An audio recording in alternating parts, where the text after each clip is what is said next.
Speaking of IQs, I never told them their IQs. I didn't look for their IQs until after Christmas because I didn't want to be influenced by a number. One thing I very definitely remember, when they had a test in my room, and I'm not sure when it was, walking up and down the hall, or the aisles as they were taking the test and thinking, how do they know that? You know, I don't know that kind of thing. And I was really baffled that their little minds could decipher that at that age.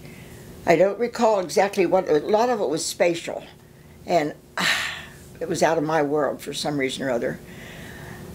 But as far as telling them they're gifted, that was a word I really didn't like to use because it stigmatized them right away.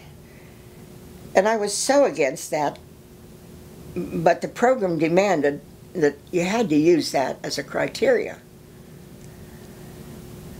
As far as telling them that, we didn't talk about being gifted. We talked about differences in people and different, you know, things and how you had to live your life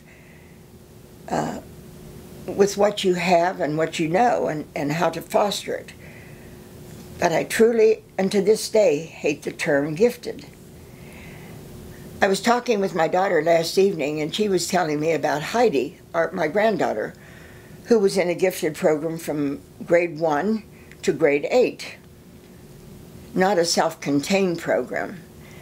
And the interesting part was Heidi was a person who followed a straight and narrow. She, you know, it was never this way. She knew what she wanted, she went after it, and she got it. But she was not sure she liked the program, mainly because there were so many different individualists in the program. Some she had trouble getting used to. And this is part of a gifted program. We know that.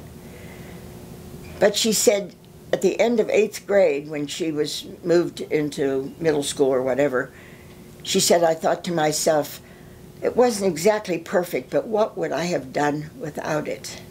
And I thought that was very interesting because she recognized that it had done some good, even though there were parts of it that didn't suit her fancy. She went on to college and she graduated summa cum laude. And her question was, what's that? She had no idea what summa cum laude was, which is so typical of Heidi, because this kind of thing didn't matter. It was just, I have a goal and I'm going for it. Still, I don't think the children who were in there ever liked to be different, liked to be ostracized in any way. I don't think it was probably as noticeable in 2nd grade. But as you went on, you've probably felt it more and more.